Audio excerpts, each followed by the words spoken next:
Hola amigos, un tremendo hiper mega recontra saludazo de Cusatón. Bienvenidos a un nuevo video. Que el amor de Dios entre en sus corazones para que puedan amar al prójimo y obedecer los 10 mandamientos. Bueno amigos, a medida que mi anterior video empieza a causar un gran alboroto en las iglesias cristianas o pseudo cristianas, vamos a entender muchas cosas amigos, pues la verdad ha sido revelada y expuesta. Y es que amigos, la verdad es que las iglesias cristianas están por fuera del nuevo pacto. La historia se repite. Lo que le sucedió a la nación de Israel vuelve a suceder. La nación de Israel estaba feliz. Sus líderes no cabían en su propio cuerpo, pensando que estaban dentro del pacto. Y plop, era todo lo contrario. Hoy en día, muchos cristianos andan también muy soberbios en sus iglesias, creyendo que son la iglesia de Cristo y que las puertas del Hades no prevalecerán contra ella. Otros andan hablando en hebreo y dicen que están en el nuevo pacto. Y plop. Y si tú estás por fuera del nuevo pacto, irremediablemente vas a recibir la marca de la bestia. Es decir, que si estás dentro del nuevo pacto, no recibirás la marca de la bestia. ¿Ves qué bueno es Dios? Es que Dios es muy bueno. No debería preocuparte tanto el problema de la marca de la bestia. Debería preocuparte estar en el nuevo pacto. El problema es que mucha gente cree que ellos ya están en el nuevo pacto, nada más porque andan en una iglesia, o porque andan orando, o por cualquier cosa que tenga que ver con la cristiandad, o porque leen la Biblia, o porque asisten a una iglesia. Y por esto andan muy soberbios, no quieren arrepentirse y apercibirse. Y resulta que están por fuera del nuevo pacto. Pero entonces amigos, esto es algo terrible. Saber que tu iglesia está por fuera del nuevo pacto, y es lo que yo voy a probar en este video otra vez. Y el problema es que esto había sido escondido por mucho tiempo, pero ahora sale a la luz. Y no puedo decir esto de una manera disimulada, porque también estaría siendo partícipe de ese error. Un error gravísimo debe ser expuesto de una manera directa y muy clara, sin disimulos, gritándole a los cuatro vientos, antes de que sea tarde. Para todos aquellos que se hacen llamar cristianos y que andan muy soberbiamente pensando que están dentro del nuevo pacto, y sin saberlo, no están dentro del nuevo pacto. Porque lo que ocurrió con la nación de Israel es lo mismo que ocurrirá con las iglesias cristianas. La soberbia se apoderó de ellas, y por supuesto, ¿qué es lo que va a ocurrir? Se probará que estabas por fuera del nuevo pacto. Amigos, pongan atención, en el antiguo pacto, el pacto que Dios hizo con la nación de Israel, si tú estabas por fuera de ese pacto, estabas perdido y no tenías salvación. Y muchos israelitas pensaban que para ser parte del pacto con Dios, tenían que nacer nada más en Israel, y ya estuvo. Y por eso los israelitas se volvieron como que muy soberbios, diciendo, sí, somos la nación de Israel, estamos bajo el pacto. Plop, resulta que por su soberbia ya estaban por fuera del pacto y ni siquiera se habían dado cuenta. Esto se va a repetir amigos. Los cristianos andan muy soberbios, creyendo que están bajo el nuevo pacto y que Jesús anda limpiando sus pecados cada vez que a ellos les da la gana porque están bajo el nuevo pacto. Pero amigos, eso se llama soberbia. Recordemos lo que nuestro Señor Jesús le dijo a los israelitas cuando entró a una sinagoga en Lucas capítulo 4 versículo 25. Mas en verdad os digo que muchas viudas había en Israel en los días de Elías, y cuando el cielo fue cerrado por 3 años y 6 meses, que hubo una gran hambre en toda la tierra, a ninguna de esas viudas fue enviado Elías, sino a la viuda de Sarepta en Sidón. Y muchos leprosos también había en Israel en los tiempos del profeta Eliseo, mas ninguno de ellos fue limpio, sino Naamán el sirio. Es tremendo amigos, es decir, que 2 personas extranjeras que estaban supuestamente por fuera del pacto, estaban dentro del pacto. ¿Y qué sucedió? Los israelitas se enfurecieron mucho y quisieron sacar a Jesús a empellones afuera de la sinagoga y lanzarlo por un precipicio. Y esta historia se repite. Lo mismo va a suceder. Las iglesias cristianas se van a ofender cuando se enteren que ellos no están en el nuevo pacto. ¿Y qué van a hacer? Van a perseguir a los que están en el nuevo pacto, amigos. Entiendan lo que va a suceder. Muchos pseudo-cristianos creen que están en el nuevo pacto, nada más porque hacen parte de una iglesia o porque profesan una religión cristiana y leen la Biblia y andan orando y diciendo que son salvos y que creen en el Hijo de Dios y plop. No es así de fácil. Resulta que no están en el nuevo pacto. Por supuesto que se los voy a probar de nuevo. Recordemos que la iglesia cristiana dice a los 4 vientos que el nuevo pacto es el pacto de la gracia y que el que obedece la ley ha caído de la gracia. Y ellos piensan que el apóstol Pablo se refiere a los 10 mandamientos y por supuesto le dan rienda suelta a sus pecados porque están bajo la gracia y recontra mega plop. Esos cristianos clarísimamente están por fuera del nuevo pacto. De nuevo, volvamos al ejemplo que les di en el video anterior, donde hablábamos de un contrato comparándolo con el pacto. Imaginémonos un contrato de arriendo. El contrato de arriendo tiene que tener unas cláusulas. El contrato es el pacto y las cláusulas son la ley. Pero si hacemos un pacto sin cláusulas, entonces no hemos hecho ningún contrato. Entonces, amigos, vamos por partes. ¿Acaso el apóstol Pablo se equivocó? O más bien nosotros no sabemos ni tenemos ni idea qué es la gracia y qué es la ley. ¿A qué gracia se refiere el apóstol Pablo y a qué ley se refiere el apóstol Pablo? Empecemos por la gracia. Para entender qué es la gracia, porque las iglesias cristianas no tienen ni idea qué es la gracia y por eso están por fuera de la gracia. Cuando tú recibes algo sin tener mérito para recibirlo, eso es recibirlo por gracia. Quiere decir que lo recibes gratis. En efecto, el apóstol Pablo nos dice que nuestra salvación no es por obedecer las obras de la ley, ninguna de ellas, sino que nuestra salvación es de gracia. Es decir, que es algo totalmente gratuito, por lo cual ninguna obra que hagamos puede garantizarnos nuestra salvación, porque la salvación es un regalo gratuito de Dios hacia nosotros. Volviendo al viejo pacto que la nación de Israel estableció con Dios, vemos que la tribu de Leví recibió este pacto y lo recibió también de manera gratuita. Dios mismo les declaró que no hacía pacto con ellos porque ellos fueran mejores, sino porque realmente las otras naciones eran de lo peor y a él le pareció hacer pacto con ellos y punto. Finalmente, amigos, la tribu de Leví empezó a tergiversar el pacto que Dios hizo con la nación de Israel. Se apropiaron de ese pacto y lo hicieron volver una unión de iglesia y Estado que finalmente no salvaba a nadie, sino que ellos además se volvieron muy soberbios. Empezaron a decir que ellos eran salvos porque eran la gran nación de Israel. ¿Y qué ocurrió? La soberbia se apropió de ellos y pensaron también que por las obras que hacían, porque habían construido ese templo tan majestuoso, y porque tenían todos estos ritos donde traían corderos, entonces era por la gracia de los sacerdotes de Israel que Dios los había escogido a ellos, y no por la gracia de Dios. Y peor aún, como ellos se hicieron soberbios pensando que era porque ellos eran muy buenos, Dios los había escogido, entonces aún se hicieron desobedientes de toda la ley, todos los estatutos, decretos y derechos. Volvamos de nuevo a nuestro ejemplo del contrato. Tú realizas un contrato, un pacto, vamos a suponer, de arrendamiento para arrendar una casa. Resulta que en la mayoría de países, la única manera de que te permitan arrendar una casa es que tú demuestres que tienes ingresos y que demuestres que eres empleado y que tengas un conocido que también tenga una propiedad y que también tenga ingresos. Así que cuando tú cierras ese pacto, ese contrato con el dueño de la casa, él trae algo a la mesa, ¿cierto? Él está poniendo su casa en juego. Y el propietario quiere ver que tú traigas algo también a la mesa, es decir, que pongas tu dinero en juego, que pongas el salario que tienes y un familiar o un conocido que te respalde. En caso de que si quedas desempleado, tú tengas cómo cumplir ese contrato. Así que en este pacto ambas partes ponen algo. Y cuando tú haces un pacto de ese estilo, tú no tienes por qué agradecerle nada al dueño de la casa, porque él solamente hace ese pacto contigo previamente verificando que tengas cómo pagarle. Así que ahí no hay gracia, porque simplemente tú estás trayendo algo a la mesa. Entonces es por eso que haces el contrato, porque es por lo que tú tienes. El dueño de la casa hace el contrato. Si no tuvieras nada, el dueño de la casa no haría el contrato contigo. Ahora, amigos, en el viejo pacto ya les expliqué que Dios también escogió a la nación de Israel por gracia, pero resulta que los israelitas se volvieron soberbios y ahora aún llevarle un cordero a Dios por expiación también se hacía por gracia, porque nada más imagínate tú siendo perdonado de tus pecados, cuya penalidad además en ese tiempo era ser apedreado, pero resulta que en lugar de tú morir, quien moría era un cordero que era inocente y no tenía la culpa de que tú hubieras pecado. Era un cordero apenas de 1 año, sin defecto, y resulta que no podía vivir toda su vida, sino que moría por tus pecados. Así que ahí también había gracia en el viejo pacto, por supuesto. Pero los israelitas dijeron, sí, pero mira, el cordero que yo traigo es el más joven y gordo, no tiene tacha ni mancha, y yo lo he criado excelentemente. Además, también doy diezmo de todo, y por si fuera poco, ayuno. Así que se hicieron soberbios, casi como que ellos eran salvos porque siempre tenían que traer algo.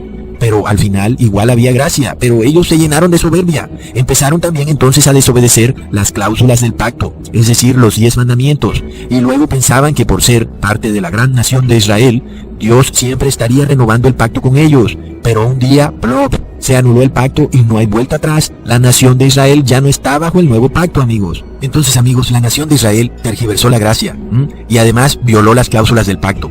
Se hicieron soberbios, que dizque porque traían un cordero, o hasta el más pobre traía 2 palomas. Todos pensaban que gracias a sus obras estaban salvados, y entonces no tenían nada que agradecerle a Dios. Luego entonces el pacto se acabó finalmente y fue anulado. La nación de Israel quedó por fuera del pacto. Por lo cual es demasiado increíble que haya gente que cree que por andar hablando hebreo y ser parte de la nación de Israel en sus ritos y tradiciones se harán salvos. Plop. Esas personas simplemente están entrando en un pacto que ya fue abolido hace 2000 años.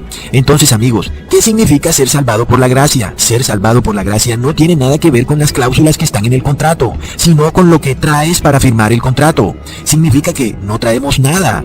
Ser salvado por la gracia no significa que puedas violar las leyes que están en el contrato, las cláusulas. Significa que estás entrando en un pacto con Dios y no estás trayendo nada, o que no das nada a cambio.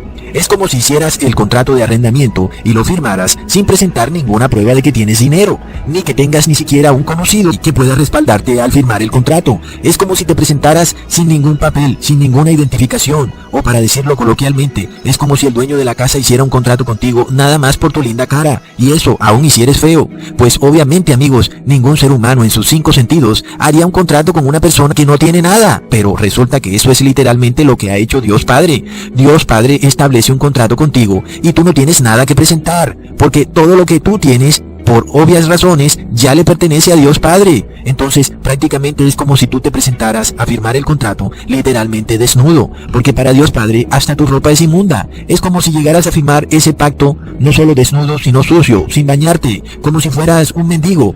Y aún Dios está dispuesto a firmar ese contrato contigo. Entonces tú debes estar muy agradecido. Esa es la gracia, porque has firmado un pacto, un contrato, sin tú traer nada para ofrecer, por lo cual Dios te ha salvado por gracia. Ves que no tiene nada que ver con la ley, por lo cual, amigos, esa es la gracia a la que se refiere el apóstol Pablo. Ahora, este nuevo contrato tiene que regirse por cláusulas. De otra manera no podría haber contrato, porque todo contrato, hasta en términos humanos hablando, tiene que tener cláusulas, amigos. Entonces, ¿por qué el apóstol Pablo dice en Gálatas 3, esto solo quiero saber de vosotros, ¿recibisteis el Espíritu por las obras de la ley o por el oído obediente de la fe? Esta, amigos, es la pregunta. ¿Y qué es lo que sucede? Tú vienes a un contrato y no traes nada a cambio. Luego empiezas a obedecer el contrato y dices que entraste al contrato porque eres muy obediente. Eso, amigos, es muy hipócrita. Porque si Dios está estableciendo un nuevo pacto contigo, es porque antes lo habías desobedecido. Es porque ya eras desobediente. Por supuesto, después de que Dios te salva por haber sido desobediente y tú no traer nada que ofrecerle a Dios, ahora no puedes venir a hacértelas de que porque tú eres obediente, entonces por eso es que Dios ha establecido un nuevo pacto contigo. No, eso también está muy mal, ¿ok? Debes saber que Dios estableció un pacto contigo porque Dios es bueno y te da la salvación gratuitamente. Pero eso no es excusa para no obedecer el contrato, ¿ok? Eso es lo que estaba tratando de decir el apóstol Pablo. Es lo mismo que sucedía con la nación de Israel. Dios constantemente les decía, no por ser ustedes yo los escogí. Así que no nos hagamos los soberbios, aun y cuando empecemos a obedecer las leyes del contrato. Por lo cual, amigos, el que tiene fe es obediente en el nuevo pacto, pero nadie entra en el nuevo pacto haciendo obras y ritos y ceremonias de otro pacto antiguo. Eso sería muy loco. Alguien te diría como que, oye, este es otro pacto, no tienes por qué hacer las obras del viejo pacto. Entonces, si empiezas a hacer ritos, celebraciones y cosas que eran parte de la nación de Israel, por lo cual, todo rito o fiesta que tenga que ver con esa nación es parte de un viejo pacto. Y como tú estás en un nuevo pacto, no tienes que obedecer esas cosas. Sin embargo, amigos, sí hay que obedecer otras cláusulas. Las cláusulas que están en el nuevo pacto. Como por ejemplo, los 10 mandamientos y todo estatuto y decreto. Sigue siendo parte aún de las cláusulas del nuevo pacto. Aún, amigos, nadie puede firmar un contrato con Dios haciéndose el que es muy santo. Porque, recuerda, todos están destituidos de la gloria de Dios. Por esto este nuevo pacto es por la gracia de Dios, y no que Dios no tuviera gracia en el viejo pacto, como ya les expliqué, sino que el hombre siempre anda tergiversándolo todo. Tergiversó la gracia, escondiéndola en el viejo pacto, a tal punto que los israelitas se hicieron muy soberbios diciendo que era por ellos que habían sido salvos. Y ahora el hombre, en las iglesias cristianas de hoy en día, tergiversa la gracia, exaltándola a tal punto que han hecho de ella un ídolo que les permite violar las cláusulas del pacto, y haciendo esto están por fuera del pacto. Es como si tú firmaras el contrato de arrendamiento sin tener nada que ofrecer a cambio. Luego, después de haber firmado el contrato, llamas al dueño de la casa y le dices que ahora tienes 2 fiadores y que ahora le vas a dar una casa para que la hipoteque en caso de que no puedas pagar. El dueño de la casa dice, aquí pasa algo extraño. ¿Qué sucede? Resulta que, bueno, tú sigues de soberbio y después tampoco pagas la casa.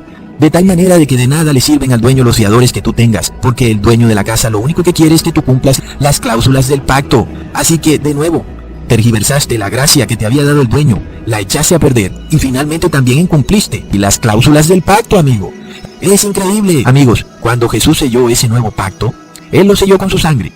Y sabemos que Dios no cambia. Sellado el contrato, así quedó. Ni el hombre puede agregarle o cambiarle nada. Por supuesto, Dios no es hombre para andarle agregando o cambiando nada al nuevo pacto. El nuevo pacto quedó sellado en el madero cuando Jesús muere. Así que, ¿cuáles son las cláusulas que rigen a este nuevo contrato, amigos? Es la vida de Jesús. Para entrar en este nuevo contrato, nada más mira cómo vivió Jesús. Y así tú tienes que vivir como vivió Jesús si quieres entrar en el nuevo pacto. Las cláusulas de este nuevo pacto son hacer todo lo que Jesús hizo en vida, aquí en la tierra, vivir como Él vivió, actuar como Él actuó, imitar a Jesús en todo, y no hacer nada distinto a lo que Jesús hizo. Jesús selló este nuevo pacto con su sangre. Ese es el verdadero nuevo pacto. Por supuesto que tú no tienes nada que dar a cambio, porque tú eres un pecador y ni siquiera estás dispuesto a morir por Jesús. Aún igual Jesús te recibe.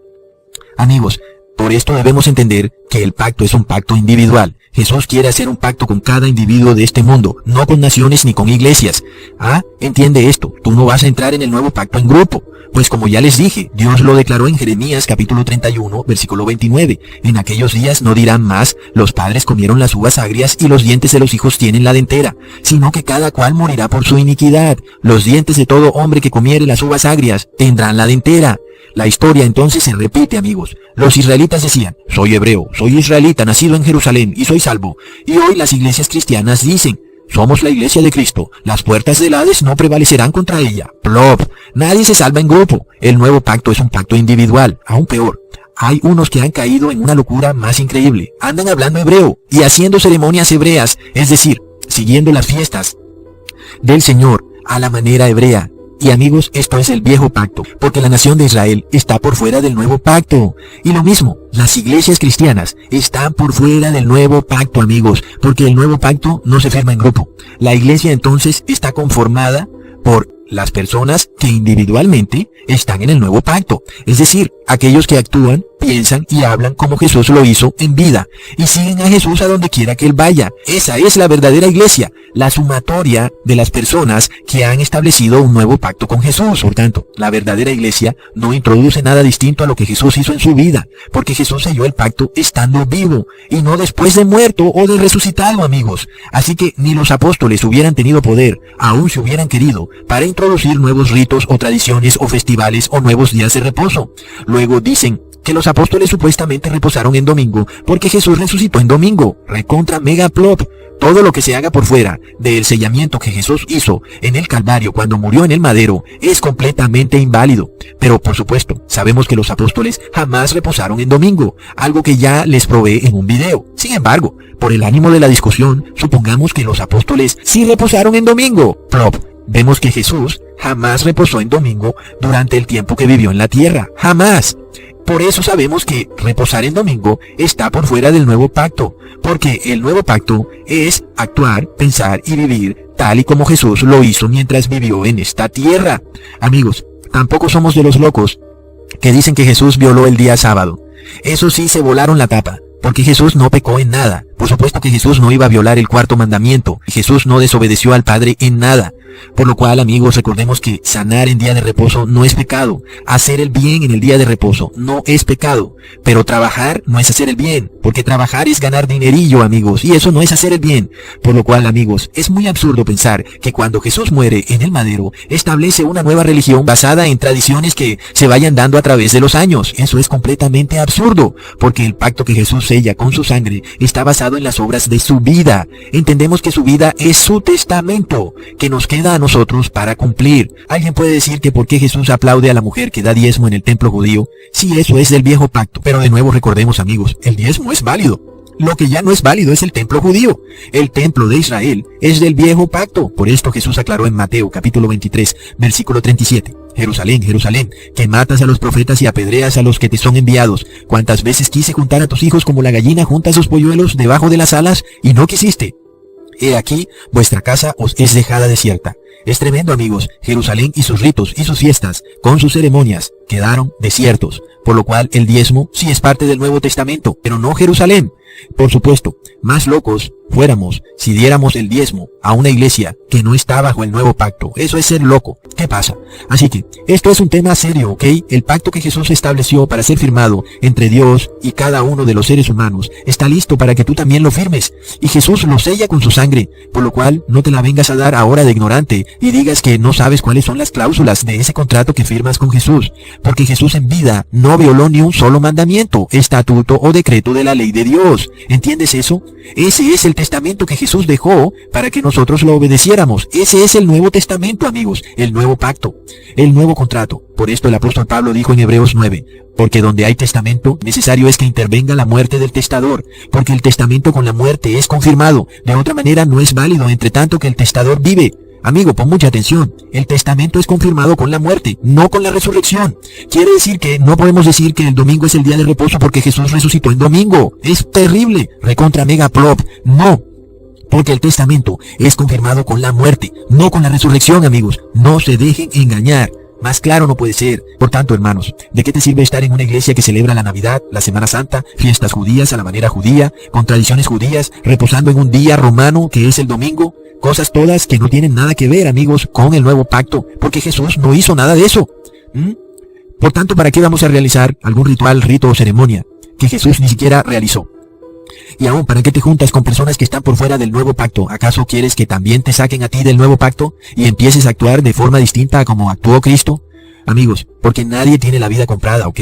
Una cosa es morir cuando menos se lo espera, y estamos por fuera del pacto y morimos. Porque no habrán segundas oportunidades. Serás lanzado a un lago de fuego donde morirás para siempre. Entiende esto. ¿Piensas que si en vida estás por fuera del pacto, después de muerto estarás dentro del pacto? ¿Acaso piensas eso? No, amigos, no se dejen engañar. La decisión es aquí y ahora. Pues si el mismo Cristo tuvo que sellar su pacto en vida, haciéndose obediente hasta la muerte para poder así resucitar, piensa entonces cuánto más tú, que eres siervo de Cristo. Porque, amigos, recuerda que el siervo no es mayor que su amo.